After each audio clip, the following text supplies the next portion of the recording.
அன்பு ஊடக நண்பர்களுக்கு வணக்கம். நடைபெறுகின்ற விக்கிரவாண்டி இடைத்தேர்தலில் தேசிய ஜனநாயக கூட்டணி சார்பாக பாட்டாளி மக்கள் கட்சியின் வேட்பாளர் திரு சி அன்புமணி அவர்கள் இன்று வேட்புமனு தாக்கல் செய்திருக்கின்றார். நிச்சயமாக எங்கள் கூட்டணியின் வேட்பாளர் அன்புமணி அவர்கள் மிகப்பெரிய வெற்றியை பெறுவார். இந்த தேர்தலில் போட்டி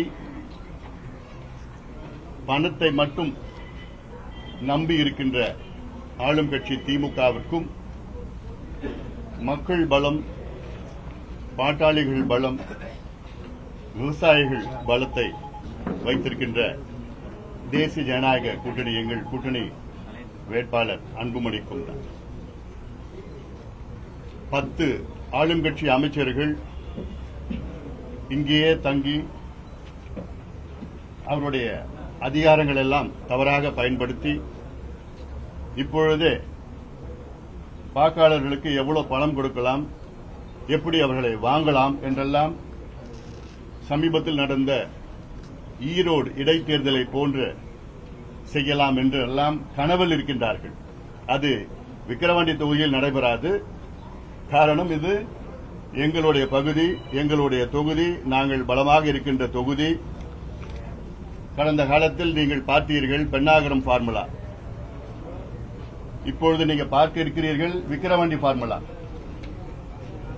பெண்ணாகரம் பார்முலாவிலே களத்தில் இறங்கி வீடு வீடாக சென்று மக்களிடம் வாக்குகளை சேகரித்து அங்கே இரண்டாவது வந்தாலும் உண்மையான வெற்றி எங்களுக்கு தான் கிடைத்தது. அதேபோன்று இந்த தேர்தலில் எங்கள் கூட்டணி பலமாக இருக்கின்ற இந்த பகுதி மக்கள் ஒரு மிகப்பெரிய ஒரு இயக்கத்தில் இருக்கின்றார்கள். விக்கிரவாண்டி சட்டமன்ற தொகுதி உலோகாலமாக ஆண்டு கொண்டிருக்கின்ற ஆளும் கட்சி. இந்த தொகுதியில ஒரே ஒரு தொழிற்சாலை, அதுவும் அந்த கரும்பு தொழிற்சாலை, சக்கர ஆலை. இது 1970லயோ 72லயோ வந்தது. இன்னைக்கு ஒரு 300 பேர் வேலை செய்யறாங்க. இதை தவிர இவ்வளோ அமைச்சர்கள் வந்தார்கள் போனார்கள், இப்ப இருக்கின்றார்கள். தமிழ்நாட்டிலே இந்த தொகுதி மிக மிக மிக மிக பின்தங்கிய ஒரு தொகுதியாக இருந்து கொண்டிருக்கிறது. இவ்வளவு அமைச்சர்கள் இருந்தோம், ஆளுங்கட்சியும் இருந்தோம், இந்த மக்களுக்கு என்ன செய்தார்கள் என்று மக்கள் கேட்கின்றார்கள். நாங்களும் கேட்கிறோம்.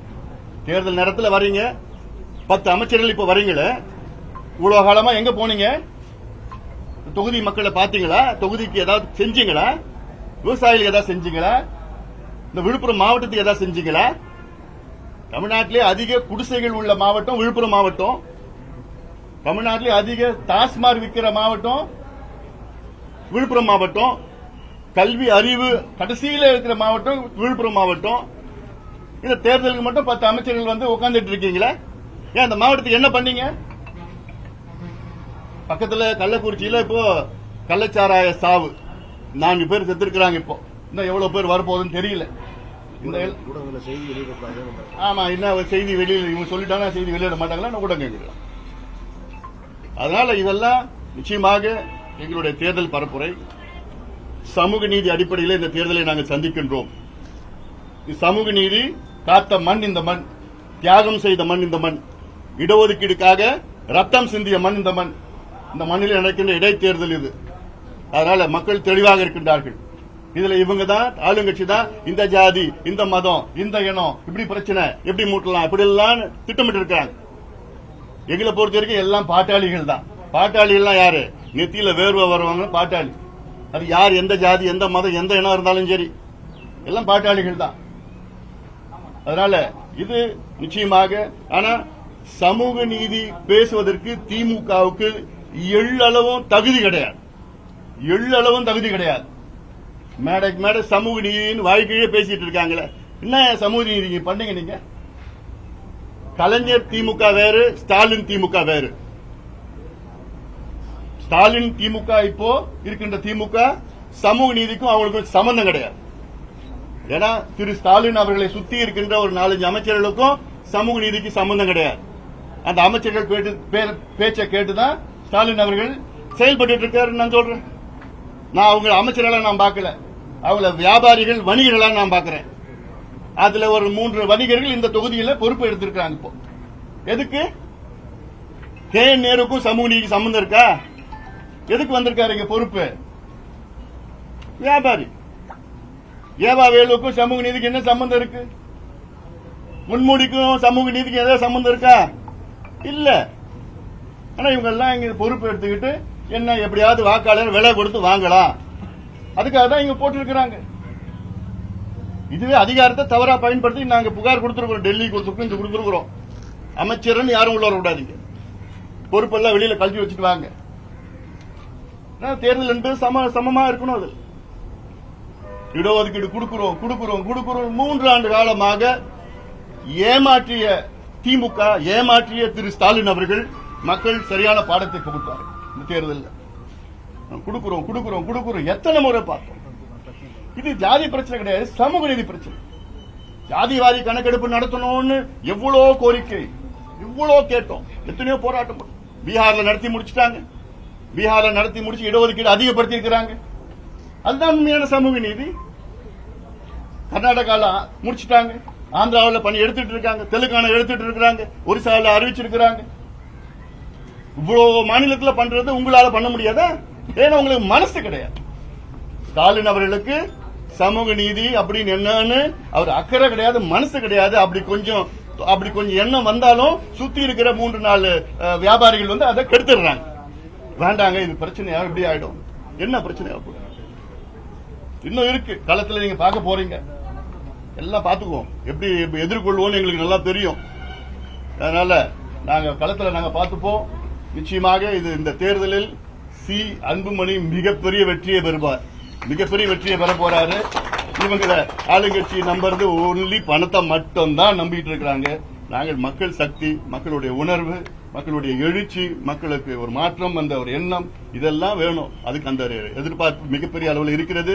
இந்த தொகுதி மீண்டும் சொல்றேன், இந்த விக்கிரவாண்டி தொகுதி மட்டும் இல்ல, இந்த விழுப்புரம் மாவட்டத்தை நாசம் பண்ணி ஒன்னு இல்லாம ஒன்னு கடைசிகள் இருக்கு இந்த மாவட்டத்தில். இதுல இங்க ஒரு அமைச்சர், அங்க ஒரு அமைச்சர், இங்க ஒரு அமைச்சர், இப்படி எல்லாம் வந்துட்டு நியமனம் பேருக்கு நியமனம் பண்ணி எதுவும் வளர்ச்சி இல்லாம செஞ்சிட்டு இருக்கிறாங்க. அதனால இந்த தேர்தல் நாங்கள் தேசிய ஜனநாயக கூட்டணி மிகப்பெரிய வெற்றியை பெறுவோம். எங்கள் கூட்டணி உள்ள தலைவர்கள் எல்லாம் வர இருக்கிறாங்க, வந்து பிரச்சாரம் எல்லாம் செய்ய மேற்கொள்ள எல்லா தலைவர்களும் எல்லாம் ஒன்னா வர திட்டமிருக்கிறாங்க. அதனால என்ன தேதி என்ன எப்படி செய்ய போறோம்லாம் உங்களுக்கு நாங்க தெரியப்படுத்துவோம். அதிமுக தேர்தலை புறக்கணிச்சிருக்காங்க, பிரதான எதிர்கட்சியான அதிமுக தேர்தலை புறக்கணிச்சிருக்காங்க. அந்த நிலைப்பாடு அது அவங்க கட்சியினுடைய நிலைப்பாடு. அதுக்கு என்னால கருத்து சொல்றதுக்கு ஒண்ணும் கிடையாது. பாமக வந்து இடைத்தேர்தலில் போட்டியிடுற கொள்கையில் இருந்தீங்க, திடீர்னு விக்கிரவாண்டி சட்டமன்ற இடைத்தேர்தலில் போட்டியிடுறதுக்கான அதான் இன்னைக்கு இன்றைய அரசியல் சூழலில் கருதி எங்களுடைய நிர்வாக குழு தைலாபுரம் தோட்டத்தில் ஒரு 5 நாட்களுக்கு முன்பு கூடி இந்த முடிவை நிர்வாக குழு எடுத்த முடிவு. 2 நாட்களாக அமைச்சர்கள் இந்த தொகுதியில் பிரச்சாரம் செயல்முறை கூட நடத்துறாங்க. பேசின அமைச்சர்கள் அத்தனை பேருமே வன்னியர் சமுதாயத்தை சார்ந்த அமைச்சர்கள் தொடர்ந்து பாமக மேலையும் தொடர்ந்து குற்றச்சாட்டு வச்சிட்டு இருக்காங்க. அதாவது இந்த சமுதாயத்துக்கு பாமக எதுவுமே செய்யலன்றது நேற்று பத்திரிகை தொடர்ந்து. ஆனா அனைத்து அமைச்சர்களுமே அவங்க அமைச்சர்களா இன்னைக்கு சொல்ற அந்த சமுதாயத்தில் அமைச்சர்களா இருக்கிறதே பாமக தான் காரணம். பாமக இல்லைன்னா அவங்க அமைச்சர்களா இல்ல, அந்த அமைச்சர் பொறுப்பு அவங்களுக்கு கொடுக்க மாட்டாங்க. அதனால இந்த கட்சியும் சரி அந்த கட்சியும் 2 கட்சியிலயும் இருக்கிற அமைச்சர்கள் எல்லாம் அதுக்கு காரணமே நாங்க தான், பாமக தான் காரணம். ஆனாலும் திமுக அவங்க ஸ்ட்ராட்டஜி என்னன்னா, எப்பயுமே இது போல தேர்தல் வந்ததுன்னா எங்களை வந்து இழிவா பேசுவாங்க, சமுதாய ரீதியில எங்களை வந்து இழிவுபடுத்துவாங்க. அந்த திமுக இருக்கிற வன்னியர்களை வச்சு எங்களை தாக்குவாங்க, பேசுவாங்க, என்னமோ பண்ணிட்டு இருப்பாங்க. அதை பத்தி நாங்க ஒரு பொருட்டா எடுத்துக்கிறது கிடையாது. அது வந்து எங்களை பொறுத்த வரைக்கும் ஒரு பொருட்டா கிடையாது. ஏன்னா அவங்க என்ன பேசினாலும் மக்களுக்கு எடுபட போறது இல்ல. மக்களுக்கு அவங்கள பத்தி தெரியும், அவங்களோட போலி பேச்சு எல்லாம் தெரியும். தேர்தல் நேரத்தில் அவங்களுக்கு அக்கறை வந்த போன்ற ஒரு தோற்றம் வரும். அதனால இதெல்லாம் நாங்க மணிமண்டபம் கட்டுவோம் அப்படின்னு சொல்லிட்டாங்க. ஏன்னா மணிமண்டபம் கட்டி என்ன ஆக போகுது? அது ஒரு பில்டிங், அவ்வளவுதான். அதனால வந்து இந்த மக்கள் வந்து படிப்பு வந்துருமா, இல்ல இந்த மக்களுக்கு வேலை கிடைச்சிடுமா, இந்த மக்கள் வாழ்வாதாரம் வருமா, முன்னேறிடுவாங்களா ஒரு பில்டிங் கட்டினா? நாங்க மணிமண்டபம் அது கட்டல, அதுவும் அறிவிச்சிருக்கிறாங்க, அவ்வளவுதான். ஏன் நம்மளுடைய ஏஜி சம்பத் இருக்கிறாருங்க, அவரு கோவிந்தசாமி அவர்களுக்கு வந்து நாங்க மணிமண்டபம் கட்டுவோம், எப்படி கட்டுவோம், என்ன கட்டினீங்க? அதெல்லாம் இது விளம்பர அரசியல். அதெல்லாம் நாங்க வந்து தியாகிகளுக்கு வந்து நாங்க பென்ஷன் கொடுக்கிறோம். என்ன பென்ஷன் கொடுத்தீங்க? எவ்வளவு கொடுக்குறீங்க? 3000 ரூபாய். ஒரு தியாகி குடும்பம் இன்னைக்கு எவ்வளவு பெரிய குடும்பமா இருக்கு தெரியுமா? ஒரு தியாகி குடும்பத்துல 100 பேர் இருக்கிறாங்க. நீங்க கொடுக்குற 3000 ரூபாய் எத்தனை பேருக்கு போவோம்? நாங்க கேட்கறது எதுக்கு தியாகம் பண்ணாங்க? மக்களுக்கு வந்து கல்வி வேணும், வேலை வாய்ப்பு வேணும், படிப்பு வேணும், வேலை வேணும், வாழ்வாதாரம் வேணும் தான் அவங்க தியாகம் பண்ணாங்க. அதை விட்டுட்டு நாங்க 3000 ரூபாய் கொடுக்கிறோம், நாங்க பில்டிங் காட்டுறோம், இதெல்லாம் வேணாம் ஐயா. இடஒதுக்கீடு கொடுங்க, சமூக நீதி நிலைநாட்டுங்க, ஜாதிவாரி கணக்கெடுப்பு நடத்துங்க, அதான் கேட்கிறோம். அதனால உண்மையான சமூக நீதி. இடஒதுக்கீட்டுல அந்த 21 குடும்பங்களுக்கு பாமக என்ன செய்யுது? நாங்க எங்க ஆட்சியில 3000 கொடுத்தோம். நாங்க இது வரைக்கும் அதிகாரத்துல வரல, அதிகாரத்துக்கு வராமலேயே நாங்க நிறைய செஞ்சிருக்கிறோம். நாங்க செய்யறது நாங்க விளம்பரம் படுத்துறது கிடையாது. வருஷம் நான் கொஞ்சம் சொல்றேன் உங்களுக்கு, வருஷம் ஒவ்வொரு குடும்பத்துக்கும் நாங்க 1 லட்சம் ரூபாய் பணம் கொடுக்கிறோம், நிதி கொடுத்துட்டு வரோம் ஒவ்வொரு வருஷமும். இது நான் சொல்றது 1-2, இன்னும் எவ்வளவு செஞ்சிருக்கிறோம். இருக்கிற தியாகிக்கு வேலை வாய்க்கிறது, அது எல்லாம் நிறைய இருக்குது. அதனால திருமணம் அதெல்லாம் விட்டுட்டு, இது வந்து செஞ்சதை சொல்றது வந்து எனக்கு வந்து அது ஒரு என்ன தப்பா நான் எடுத்துக்கிறேன். நாங்க எவ்வளவு செய்யறோமோ அதனால வெளியில சொல்லிக்கிறது கிடையாது. எவ்வளவு நாங்க செஞ்சிருக்கிறோம். நாங்க எங்களுக்கு அதிகாரம் இல்லாம நீங்க என்ன செஞ்சீங்க? 3000 ரூபாய் பென்ஷன் கொடுத்துட்டீங்களா? 3000 ரூபாய் எத்தனை பேர் பிரிச்சுப்பாங்க? பேச வராரு யாரு? ஜெகத் ரட்சகர். அவர் பேச சொல்றாங்க, அவர் பேசுறாரு. அவர் என்ன பண்ணாரு? கேட்கலாம், எவ்வளவோ கேள்வி கேட்கலாம். அது அப்புறம் MRK பேசிட்டாரா இல்லையா? அடுத்த நாளைக்கு பேச போறாரு. சிவசங்கர் பேசிட்டாரா? அதுக்கு துரைமுருகன் அவர் பேச விட மாட்டாங்க. அவர் சொன்னாலும் அவர் பேச மாட்டாரு. அப்படி டீசெண்டா போயிடுவார். வேற யாரு இருக்கா? இதுதான் அவங்களுடைய ஸ்ட்ராட்டஜியே தான். ஏதாவது ஒரு பிரச்சனை அந்த ஜாதி யாரு இருக்காங்களோ அந்த ஜாதியை வச்சுதான் அவங்கள வந்து இழிவுபடுத்துவாங்க. இதுதான் திமுகவுடைய கொள்கையே. இடஒதுக்கீட்டுக்கு எதிரான கட்சி, அதோட கூட்டணி வச்சுக்கிட்டு நீங்க வந்து இடஒதுக்கீடு குறித்தும் சமூக நீதி குறித்தும் பேச இது வரைக்கும் நீங்க இடஒதுக்கீடு வேண்டாம்னு எங்கேயா சொல்லிருக்கீங்களா? இல்ல யாராவது சொல்லிருக்காங்களா? இல்ல யார் சொன்னாங்க சொல்லுங்களேன். யார்? அவர் சொல்லுவார். என்ன உச்ச நீதிமன்றத்தில் இருக்கு, கேஸ் இருக்குது, இன்னும் நிலுவையில் தான் இருக்குது. கொடுத்திருக்காங்க, அவ்வளவுதான். பெயில்ல தான் இருக்கிறாரு. சாதிவாரி கணக்கெடுப்புன்றது மத்திய அரசு தான் எடுக்க முடியும், மாநில அரசு அதை வந்து எடுக்க முடியாது அப்படிங்கிற வாதத்தையும். அப்ப பீகார்ல எப்படி எடுத்தாங்க? பீகார்ல முதலமைச்சர் நிதிஷ்குமார் எடுத்து கணக்கெடுத்து நடத்தி அதுல 60 விழுக்காடு இடஒதுக்கீட்டை 75 விழுக்காடா உயர்த்தி இருக்கிறாரு. அவர் எப்படி பண்ணாரு? அதுல கணக்கெடுப்பு நடத்தி அதுல என்னன்னா 19 குறியீடுகளை எடுத்திருக்கிறார். அந்த யார் அந்த பிற்படுத்தப்பட்ட சமுதாயமோ, தாழ்த்தப்பட்ட சமுதாயமோ, மிகவும் பிற்படுத்தப்பட்ட சமுதாயமோ, அவங்கள எந்த நிலையில இருக்கிறாங்க, வீடு இருக்குதா, சொந்த வீடு இருக்குதா, இல்ல வாடகை வீட்டுல இருக்கிறாங்களா, எத்தனை பட்டதாரிகள் இருக்கிறாங்க, எவ்வளவு நிலம் வச்சிருக்கிறாங்க, இந்த மாதிரி கணக்கெடுப்புலாம் நடத்தி அவங்க என்ன படிச்சிருக்கிறாங்க, எத்தனை பேர் படிக்கல, இதெல்லாம் எடுத்து அதுல 1,86,000 குடும்பங்கள் வந்து மாதம் வருமானம் 6,000 ரூபாய்க்கு குறைவா இருக்குன்னு கணக்கெடுப்பு நடத்தி அந்த 1,80,000 குடும்பங்களுக்கு 2 லட்சம் ரூபாய் ஒதுக்கி நிதி கொடுத்து அவங்களை முன்னேற்றிருக்கிறாரு நிதிஷ்குமார். அதுதானே சமூக நீதி. அது நீதிமன்றம் அதை தடை கொடுக்கலையே. இவங்க நாங்க தந்தை பெரியாருடைய வாரிசு, சமூக நீதி எங்கள் மூச்சு, எங்கள் உயிர் மூச்சு. பேசுறது என்ன கொடுக்க வேண்டியது தானே? அப்புறம் என்ன நீங்க பேசுறீங்க? நீட் தேர்வு தொடர்ந்தது குளறுபடி சம்பந்தமா பல மாநில முதலமைச்சர்களே கண்டனம் தெரிவித்து போராட்டம், குறிப்பா தேசிய ஜனநாயக கூட்டணியில் இருக்கக்கூடிய முதலமைச்சர்கள் எதிர்ப்பு தெரிவிக்கிறாங்க. பாமகவுடைய எங்க நிலைப்பாடு அதுதான். எங்க நிலைப்பாடு நாங்க கூட்டணி போனா நாங்க நிலைப்பாடு நாங்க மாத்திக்கிறது திமுக மாதிரி நாங்க மாத்திக்க மாட்டோம். ஒரே நிலைப்பாடு தான் இருப்போம். நீட் தேர்வு எங்களை பொறுத்த வரைக்கும் வேண்டாம். இந்தியாவில தேவையில்லாத ஒரு தேர்வு. முதல்ல இருந்து அந்த நிலைப்பாடு தான் இன்னைக்கும் நிலைப்பாடு. அந்த நிலைப்பாடு நாங்க எடுத்துட்டு இருக்கிறோம். அவங்களுக்கு வேற நிலைப்பாடு இருக்கலாம். ஆனா அதான் எல்லாம் ஒரே கொள்கைகள் உள்ள கட்சி தான் கூட்டணி சேரணும்னு ஒன்றும் கிடையாது. தேர்தல் கூட்டணி அது வேற. அதனால இன்னைக்கு குளறுபடிகள் பல இருக்கு. உச்சநீதிமன்றமும் அதுக்கு எடுத்து வச்சிருக்கிறாங்க, பிரச்சனை எல்லாம் வச்சிருக்கிறாங்க, அதுல சொல்லியிருக்கிறாங்க. அதனால நிச்சயமா அது தேவையில்லாத ஒரு தேர்வு, சமூக நீதிக்கு எதிரான ஒரு தேர்வு நாங்க பாக்குறோம். நாங்க அது நிச்சயமா அது எடுக்க வேண்டும். அது ஒவ்வொரு மாநிலத்துக்கும் அந்த அதிகாரத்தை கொடுத்துட்டு போங்க.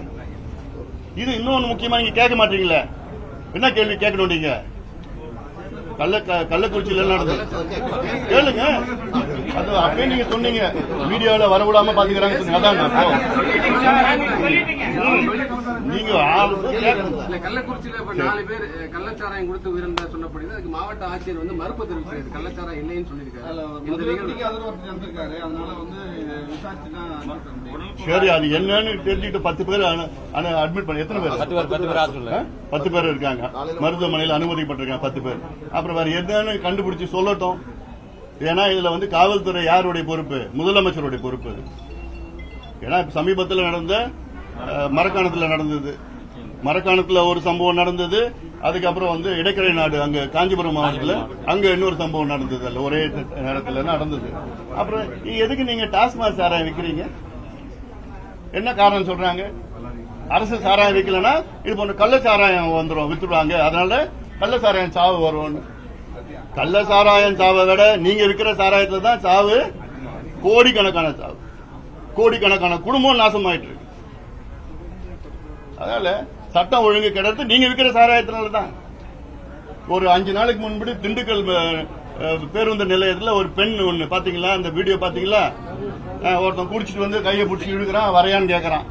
பட்ட பகல்ல திண்டுக்கல்ல ஒரு பெண்ணு ஒரு குடியா குடிச்சிட்டு வந்த ஒரு நபர் பார்த்து சுத்தி எல்லாம் வேடிக்கை பார்த்துட்டு இருக்கான். தமிழ்நாடு தமிழ்நாடு குடியார நாடா மாறிடுச்சு. இப்ப தமிழ்நாடு கஞ்சா நாடா மாறிடுச்சு. பஸ் ஸ்டாண்ட்ல டாஸ்மாக்.